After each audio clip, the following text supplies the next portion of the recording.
Hello and welcome. This is Nationwide on the network service of the NTA. We are broadcasting live from Abuja. I am Chinenye Moye. Do not forget that you can follow this news broadcast live on our website at www.nta.ng/live and on all our social media handles displayed on your screen for update. The House of Representatives Committee on Livestock Development is investigating non-payment of compensation to the victims of the highly pathogenic avian influenza bird flu epidemic in Lagos and other states from the year 2011. Joshua Ogunjide reports that this resonates as a public hearing for the establishment of livestock development agencies in parts of the country. Avian influenza broke out in the year 2006 in Kaduna and ravaged to 2011. The deadly virus also raised Lagos between 2015 and 2019. Within 2023 and 2024, there was a resurgence in the same Lagos, while Taraba State currently experienced the outbreak. We should look at our infrastructure and public services in terms of water, feed supply chains, roads, electricity, extension services, and access to whatever we resolve to put in place. Payment of compensation to victims of the highly pathogenic avian influenza bird flu epidemic in Lagos and other states of the Federation. My family were affected, and the losses covered the cost implications. We compensated 135,596,316 naira. The number of birds that were depopulated being 116,757. We say that the governing board should include representatives from livestock development, environment, finance, planning, NIAS, universities, and the private sector. The event also sought a bill for an act to establish National Grassland and Forage Fodder Production Research Institute, Goma, Gamawa, and similar feudal colleges in Zaria, Kauje, Kusada, and Mani. Establishing this institute is going to reduce this a lot. In fact, even eliminate it. We can have ranches where we can produce our food, our feeds. Our farmers don't have to travel all the way to look for feed for their farms. You have accommodation for the people that will work there. The community will provide it. Some will provide the food for them. Some will provide so many things multiply. Even the economy of the local government will change. The submissions will position the establishment of these colleges as a veritable ground to produce the required manpower and technical know-how in the fledgling sector of the nation's economy. From the National Assembly, Joshua Ogunjide, NT News. The Independent Petroleum Marketers Association of Nigeria, IPMAN, has pledged to the oil and gas programs contained in the Renewed Hope agenda of President Bola Ahmed Tinubu.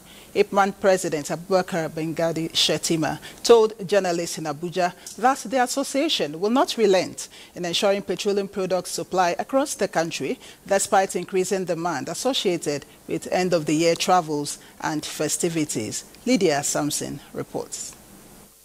As one of the associations vested with dispensing and distribution of petroleum products in Nigeria's downstream oil and gas sector, the association commended the huge amounts accruing from subsidy removal as well as dynamic opportunities opening up in the oil and gas sector, especially the advent of Dangote refinery.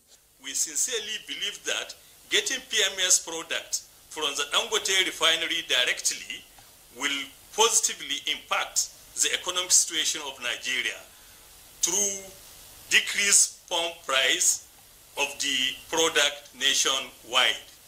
IPMAN will also like to appreciate the new management of the NNPC Limited for their prompt response and the ongoing payment of their long outstanding debts, all our members.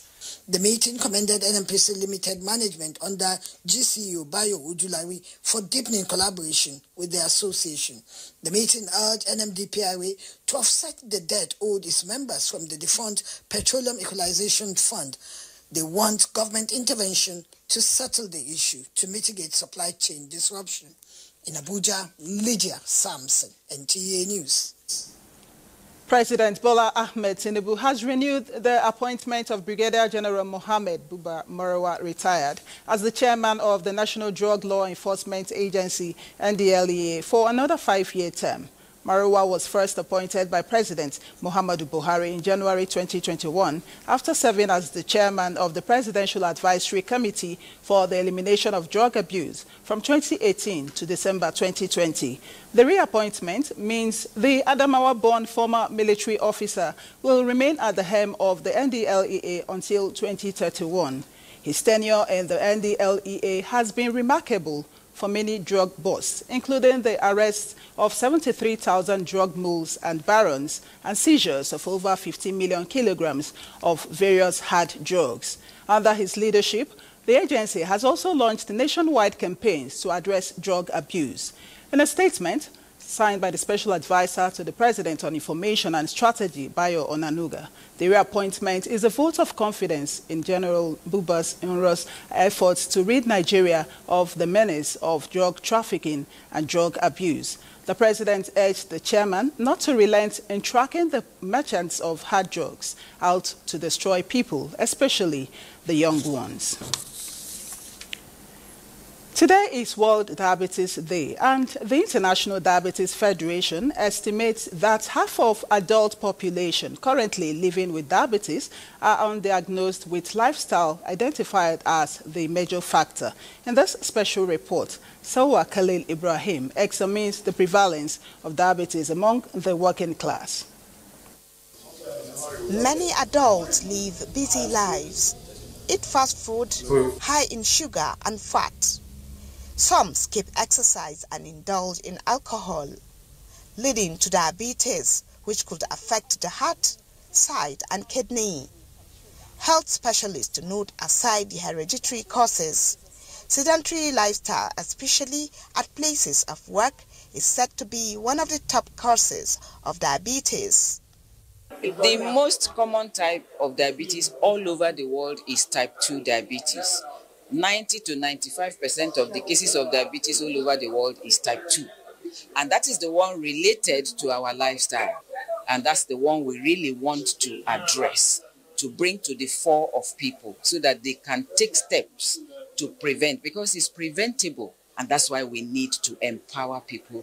On the occasion of World Diabetes Day, the focus this year is diabetes and the workplace. 7 out of 10 studies have shown of working age group that have been diagnosed with diabetes. So meaning that every 10 persons we count, even within the workplace, are probably diagnosed with diabetes or are almost even likely to become diabetic later. We encourage, workplaces to create an environment where these individuals can exercise, where they can, be physically active. Whatever type of diabetes you might have, get diagnosed and be in control rather than let diabetes control you. In Abuja, Sadwa Khalil Ibrahim, NTA News. And diabetes, as one of the crucial public health issues, is yet to receive systematic support that could enhance the management of the disease. This and other unethical reasons inform this convergence of network of persons living with diabetes in collaboration with the Nigerian Union of Journalists Cross River State Council, along with other partners, to raise awareness, spread knowledge, and create lasting change for all affected by diabetes. Maureen Liu Ajom is standing by to tell us more about the celebration of 2025 World Diabetes Day in Calabar and the advocacy made to enhance diabetes prevention, management, and overall well-being.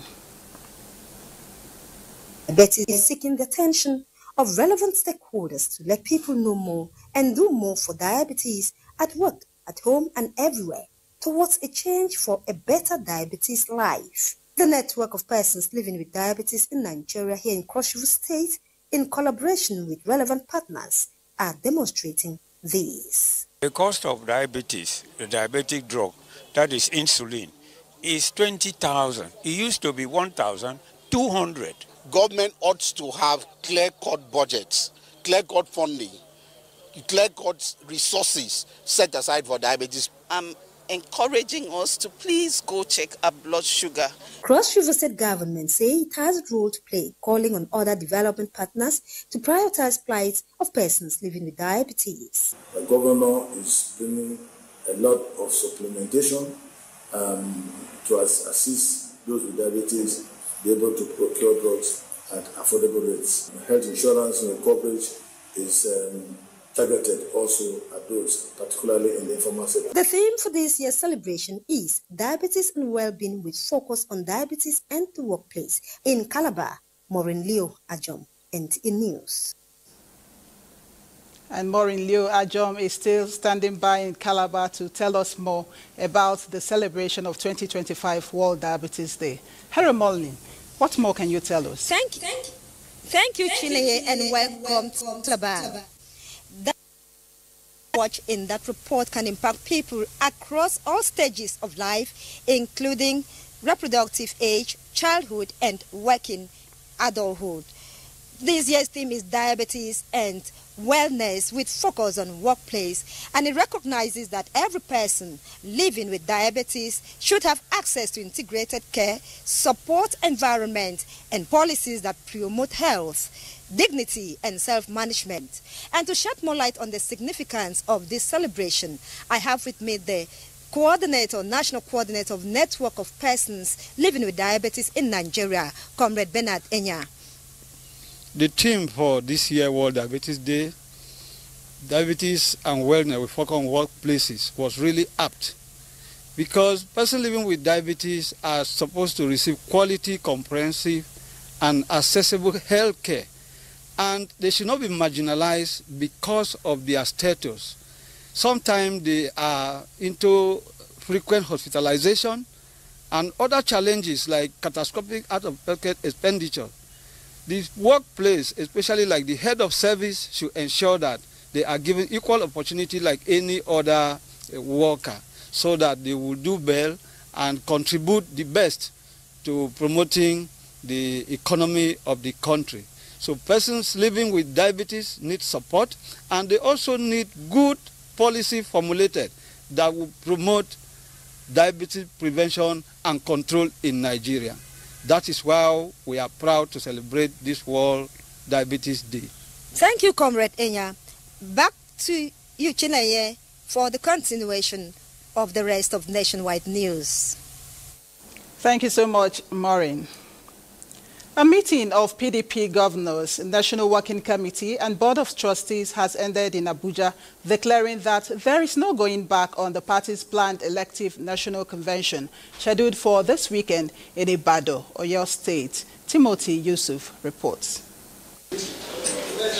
5 governors on the platform of the PDP, led by their chairman, Senator Bala Mohammed of Bauchi State, the Damagum-led members of the National Working Committee, and the Adolphus Wabara-led Board of Trustees members, as well as other critical stakeholders of the PDP, attended this critical meeting held behind closed doors for hours. The November 15 and 16, 2025 elective national convention scheduled to hold in Ibadan, Oyo State is the only agenda here.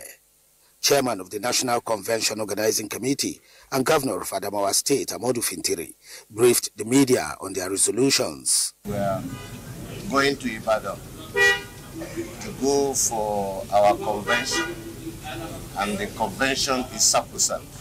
The Adolphus Wabara-led Board of Trustees of the party, while receiving a report from its Reconciliation Committee ahead of the convention, declared that the minority will always have their say, while the majority their way. Therefore, the convention will hold reconciliation afterwards. We have now come up with our recommendation for a hitch-free convention. As far as the organs of the party, are concerned, the convention will hold. All these problems we have in PDP are self-inflicted problems. Self-inflicted. In politics, it's a function of interest. In the meantime, the faction of the People's Democratic Party, loyal to the FCT Minister Nyesom Wike, has dismissed the planned national convention of the party, scheduled to hold in Ibadan, Oyo State, as a nullity. It insisted that any such gathering has no legal backing and will not be recognized under the law. Timothy Yusuf, NTA News.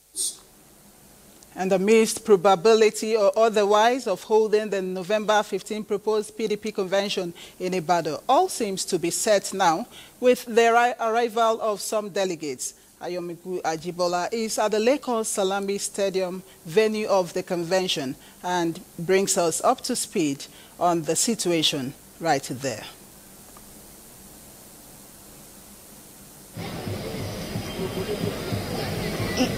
Yes, Chineye, I am Grace.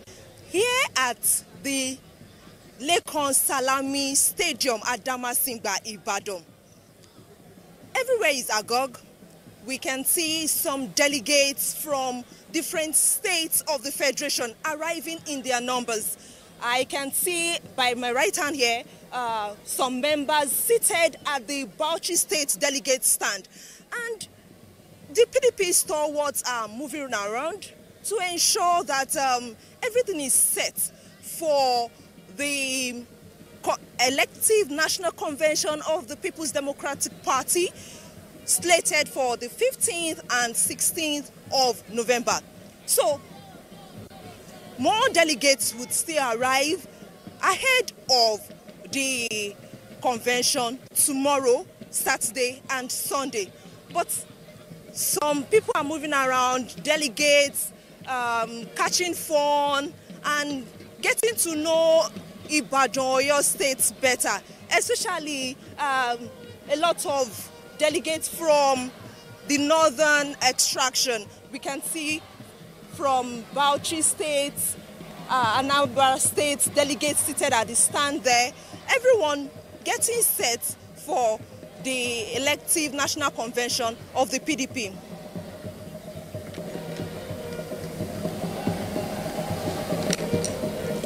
Many thanks for that update. And Lagos Network Center is our first port of call on Nationwide, and Hingino is standing by to bring us the next set of reports on Nationwide. Hello, Hingino. It's over to you.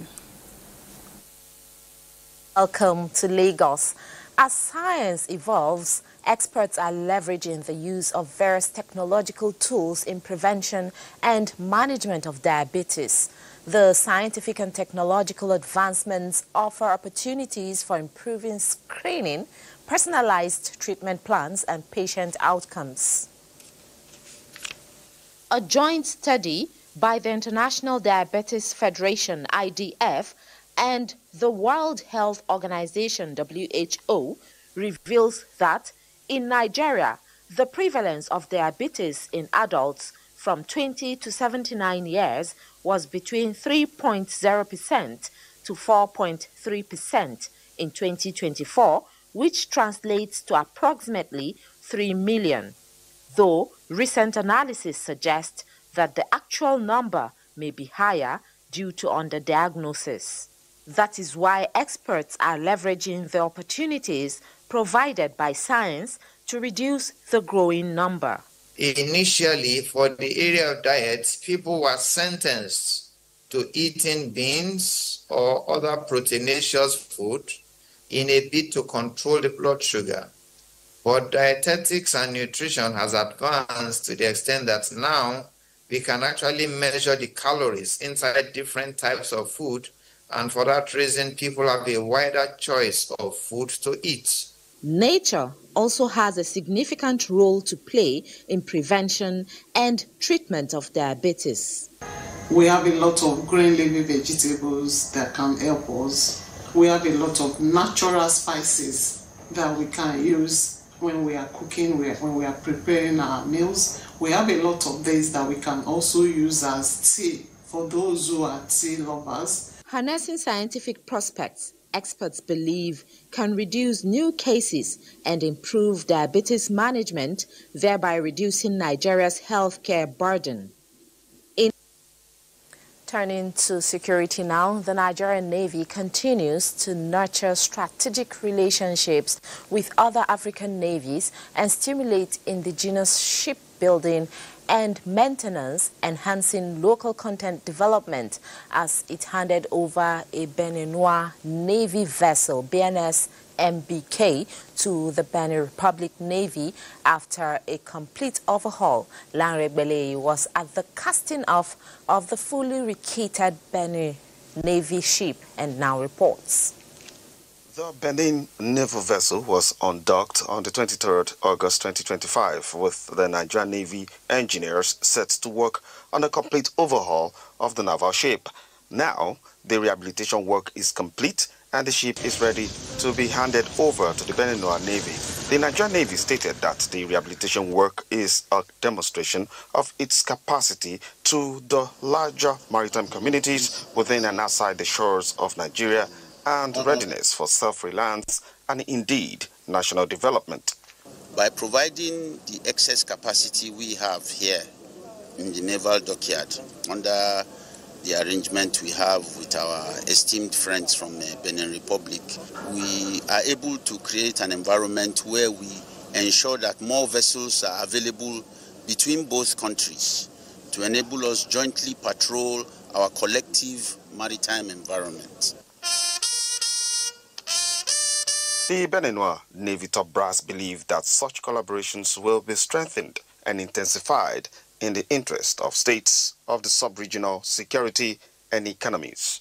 This partnership for us appears to be the best option we can have as regard our ships' maintenance and any other technical assistance.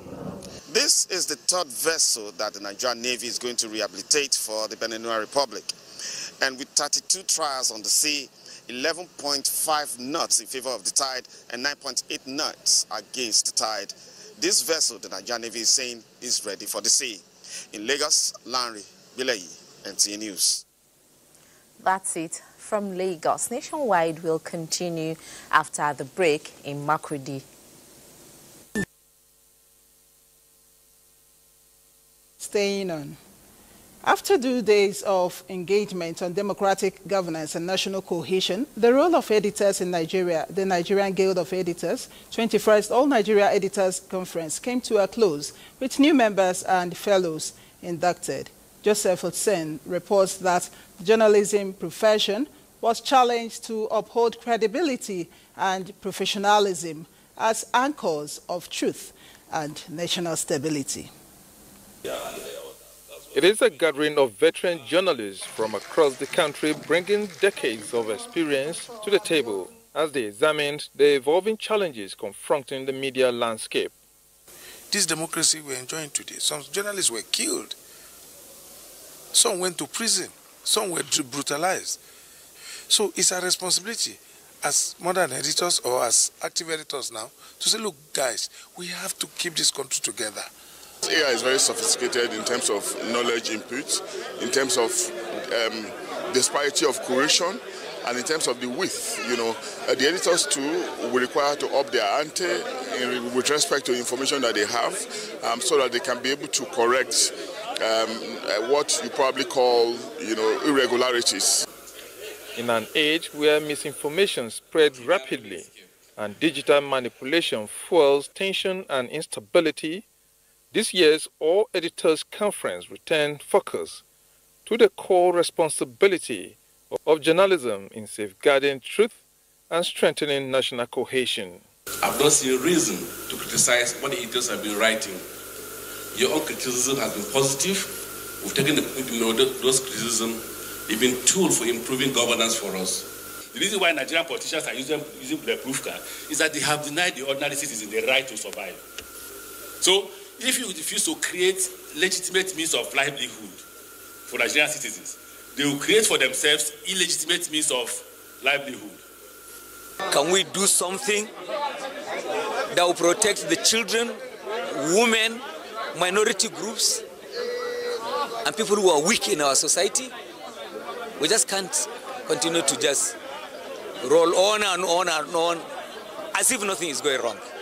The conference wrapped up with a colorful gala night where new members were formally inducted and distinguished professionals elevated as fellows of the Guild, making a renewed commitment to ethical and accountable journalism.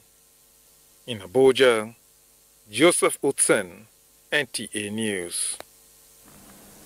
The federal government is scaling up a pivotal part of the Nigerian digital education policy through a strategic partnership with the international community of education technology. This collaboration focuses on training teachers to effectively use artificial intelligence (AI) towards achieving Nigeria's goal of creating the right opportunities for both educators and learners to gain valuable skills relevant to the country. A teacher is not merely an AI tool. It is an agent of pedigree excellence. Through its smart capability, educators can customize learning, automate their daily routine activities, and get real-time feedbacks that improve classroom interaction and performance. It is my sincere expectations that this training will provide a good opportunity for technological improvements for educators as they explore a variety of AI-powered educational solutions. The Ministry of Education reaffirmed its dedication to sustaining a digital learning environment that nurtures innovation, creativity, and excellence in teaching. Soccer has come the way of pupils at the Durumi IDP camp in Abuja following the Education Empowerment Initiative of a civil society organization, Center for Ethical Conduct Orientation and Empowerment, as it distributed school materials to more than 200 pupils in the camp. Elizabeth Oborui reports. Children in Durumi IDP camp Abuja face many daunting challenges, including lack of access to quality education. The camp currently has no established primary school except a nursery school, which is poorly equipped. This intervention, in the form of books and school bags, is part of the corporate social responsibility of kind donors to impact the lives of the children positively. This gesture also aims to lessen the burden on parents and give the children a chance at education at their formative years. They need this gesture, they need this support, they need all what we can to make them happy and to cater for their welfare. This is the only way we can bring them back and give them education. So for NAMA, this is impressive, we commend them. They say you never know where you meet a helper. So maybe with such intervention now, they can now ask us what do we need, what are the challenges we face. So one way or the other, we'll now explain what we need and the challenges we'll be passing through. So sometimes we are very, very grateful when we see such things. The education empowerment, a periodic engagement of the initiators, is also extended to similar camps in Kebbi State. In Abuja, Elizabeth Omori, NTA News. Enugu is next on our lineup on Nationwide, and Comfort Ayim is standing by to bring us the next stories from that zone. Hello, Comfort. It's good to see you. Good afternoon and welcome to Enugu Network Center. Participants at the 2025 Regimental Sergeant Major Convention of the Nigerian Army have been charged to demonstrate renewed sense of commitment and positive disposition towards fulfilling their responsibilities at due diligence and professionalism. The Chief of Army Staff, Lieutenant General Waid Shaibu, gave the charge at the closing of the convention hosted by the 82 Division Nigerian Army in Enugu. Chika Ogu report. Addressing participants of the Regimental Sergeant Major Convention, Lieutenant General Shaibu described the Regimental Sergeant Majors as the moral compass that guides the thoughts and actions of Nigerian soldiers, especially those on the front line of operations. He therefore urged them to always be mindful of their critical responsibility of fostering operational confidence, sustaining the fighting spirit, as well as promoting esprit de corps in the Nigerian Army. The Chief of Administration, Nigerian Army, Major General Ibrahim Abdullahi, assured that with the knowledge gained from the convention, the regimental sergeant majors will continue to maintain unit cohesion, discipline, and operational effectiveness. Earlier, in a courtesy visit to the governor, Dr. Peter Mba, the Chief of Army Staff appreciated the support provided by the state government to the Nigerian Army to succeed in its constitutional mandates. Enugu State has improved tremendously from the brief I've gotten, and from all indicators secretariats improved in Enugu State. The governor applauded the commitment, dedication and sacrifices of the Nigerian army to tackling the security challenges in the country. In terms of our relationship with the army, we could not have been able to achieve the sort of safe and secure city and state that we have here today without the active support of the army. The convention had as its theme culturing exemplary professional leadership for improved motivation and operational effectiveness in the Nigerian army. In Enugu, Chika Ubu, NTA News. 70 years after the first call for the creation of Aba State, prominent members of the Aba State movement are reviving the campaign. They argue that the city's strategic location makes it a strong candidate to become the sixth state in southeastern Nigeria. Negono has the details. Gathered here are prominent Aba sons and daughters alongside traditional rulers, united to take their destiny into their own hands. The press briefing was called to reinforce their demand, the creation of Aba State. Spokesperson for the movement, Chief Fio Nkiri, cited the Apex Igbo Sociocultural Organization, Ohanaeze Ndigbo's 2015 and 2018 endorsements, building on a 1982 National Assembly petition and 1983 referendum backing. He highlighted Aba's unique economic assets to include 224 operational oil wells, near constant electricity and a massive labor force, qualities, he said, no other proposed state can match. The area demanding Aba State has remained intact. The people united in their quest for over 70 years. Chief Nkiri, who noted that they have the backing of government, called on the National Assembly to confirm Aba as the sixth southeast state, echoing Ohanaeze Ndigbo's decade-old stance. There has been no state creation exercise where Aba did not present its demand. There is none where Aba was not approved. If Aba becomes the sixth southeast state, the country will benefit from a more balanced regional development, increased oil revenue flowing directly to local infrastructure, a stronger manufacturing hub that can boost national exports, and improve social services that will raise living standards for millions across the southeast. In Aba, Neka Onu, NTA News. That concludes our report from Enugu Network Center. Chinenye is back to you. Many thanks, Comfort. And you're still on to Nationwide on the network service of the NTA. We'll take a break here. The news continues shortly. Do stay. Many thanks for staying on. The federal government has reaffirmed its commitment to advancing women's empowerment, gender equality, and the protection of the Nigerian child under the Renewed Hope agenda of President Bola Ahmed Tinubu. The Minister of Women Affairs and Social Development, Iman Suleiman Ibrahim, gave this assurance at the 25th Regular National Council meeting on Women Affairs and Child Development taking place in Benin City, the Edo State capital. Jude Abugu reports.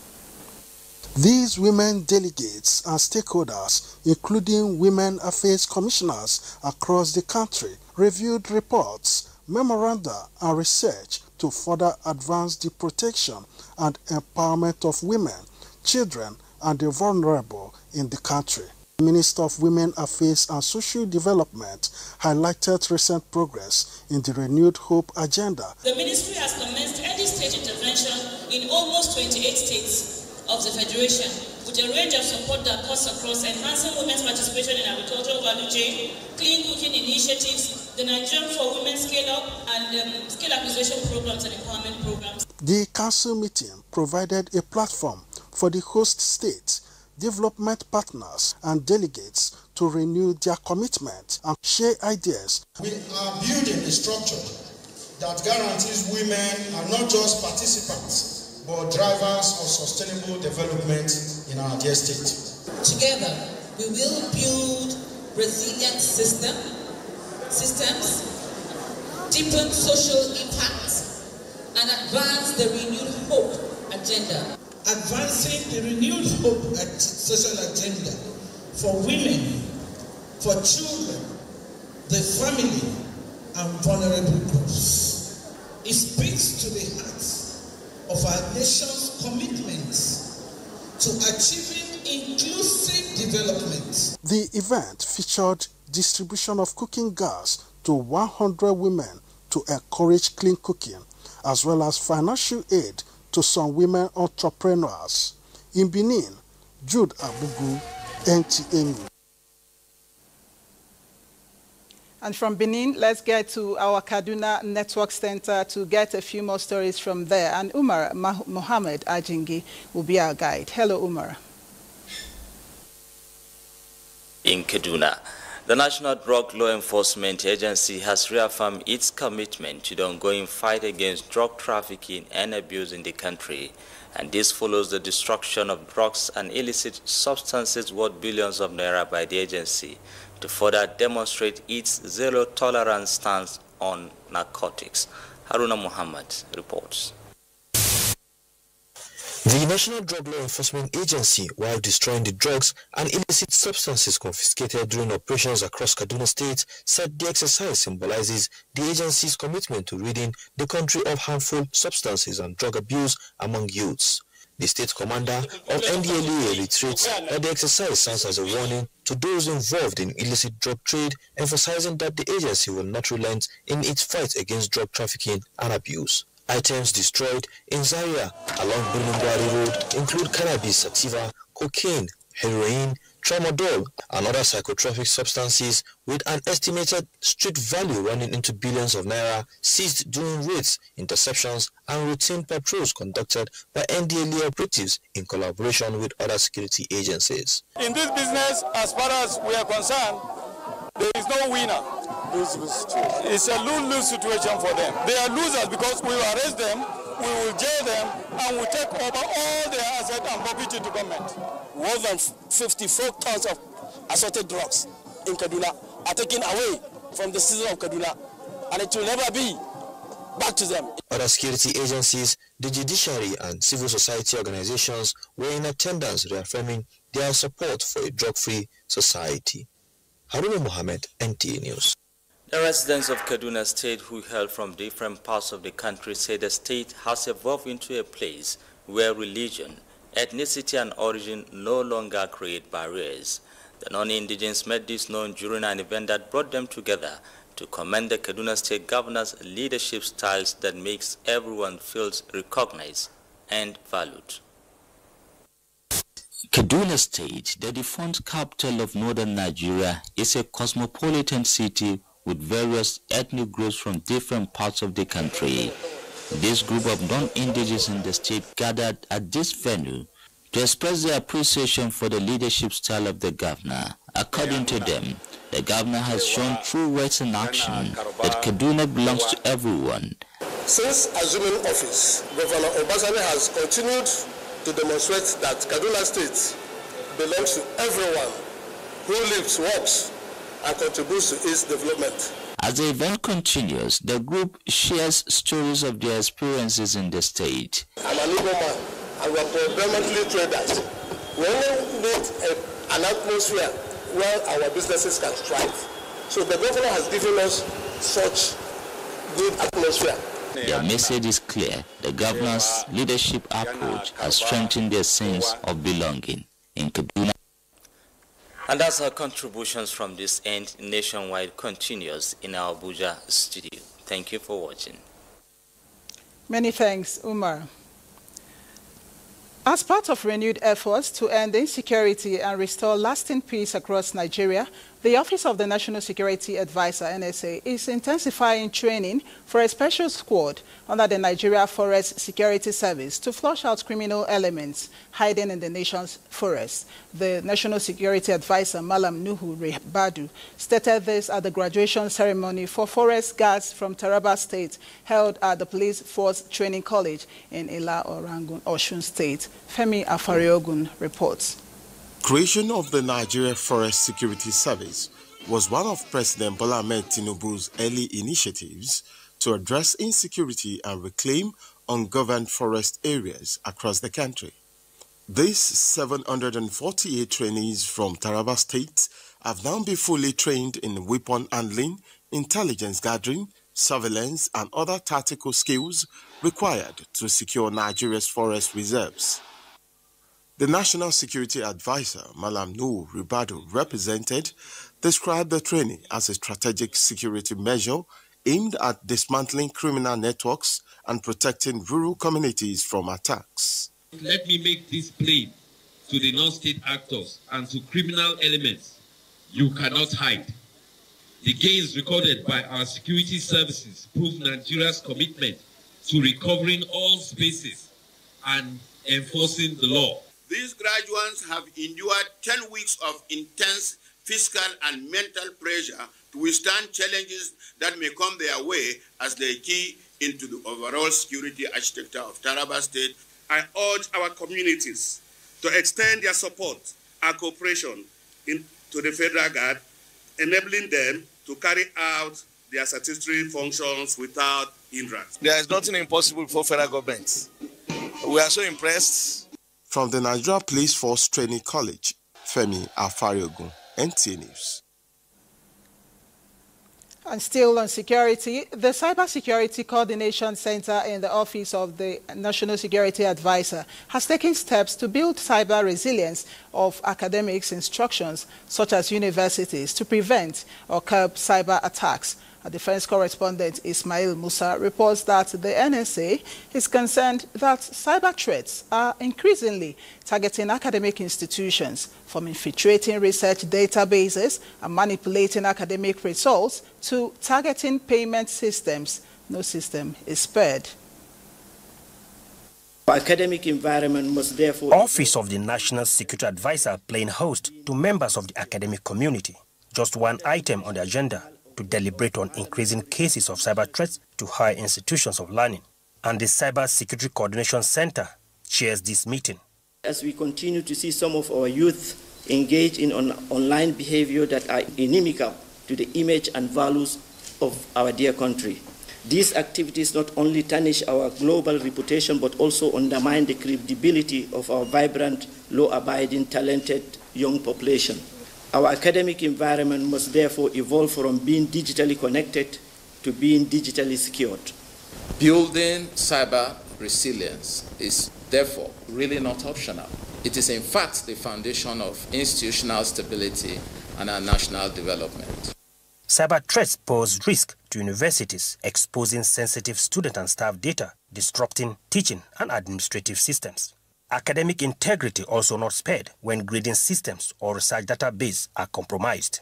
These attacks on integrity threaten the credibility of our educational institutions and the merit-based foundation on which our nation's progress depends. To begin to provide awareness within our institutions is very, very timely.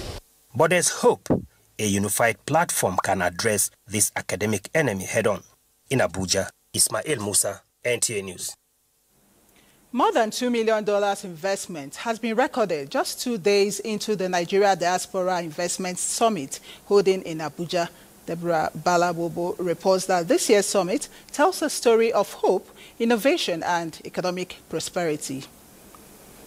The Nigeria Diaspora Investment Summit, 8th edition, dives into the theme, fast-tracking regional and national development by mobilizing diaspora investment in the health sector, education, telecommunication, infrastructure, and housing sector. In terms of giving back, we've developed a whole lot of products to service the diaspora population. They're investing in Canada, they're investing in a stable economy and stable markets. It's getting the diasporans to know that there is hope in Nigeria. The Vice President reaffirms federal government's resolve to move the nation forward. Our prosperity will come faster when the public sector, private sector, and our global diaspora work together in unity of purpose. We are the government, we are the administration. It's not just relying on the president. It's about us mobilizing and doing our own part. So we need to call ourselves to action.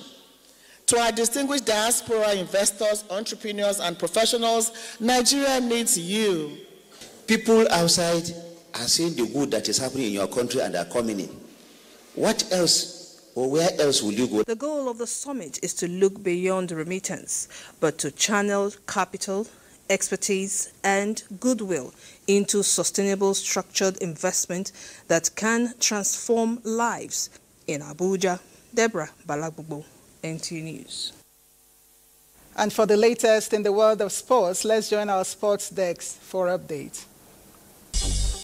The International Olympic Committee has officially announced the dates for the women's football tournament for Los Angeles 2028 Olympic Games. The competition will run from July 13th to July 29, 2028, with the final set to take place at the iconic Rose Bowl Stadium in California, one of the world's most historic venues. In a significant development for the women's game, the IOC has confirmed the expansion of the tournament to 16 teams. Head coach of the Super Eagles of Nigeria, Eric Shell, has praised the team for its dedication and commitment to qualify for the 2026 FIFA World Cup after the Nigerian national football team qualified for the finals of the Africa World Cup playoffs Thursday in Rabat, Morocco. The Super Eagles of Nigeria got an impressive 4-1 victory over Gabon to set up Sunday's final against DR Congo for the African Soul ticket into the Inter-Confederations World Cup qualifiers playoffs. In the first half, during 30 minutes, we were so good. With the possession ball, with the intensity. The Eagles doesn't get their acts right properly. Eric Chell has been doing so much work. He needs to still do more work. I believe that if they can be using that such formation, there will be an improvement in that team. Then there is no any African country that can stop Nigeria not to qualify to that World Cup. To squash, Nigeria's squash team is set to depart the country Saturday, November 15th, 2025 for Uganda to take part in the African Squash Championship. The Nigerian team go into the tournament as defending champions and will be featuring 8 players, 4 men and 4 women, in the men and women singles event and also the team event. The PSA ranking tournament is the first under the new board of the Nigerian Squash Federation. It's also going to contribute to their growth in terms of points in the PSA ranking. The Sports Update, Gift George, NTA News. And that is nationwide for today. We thank you so much for being a part of it. I am Chinenye Mue.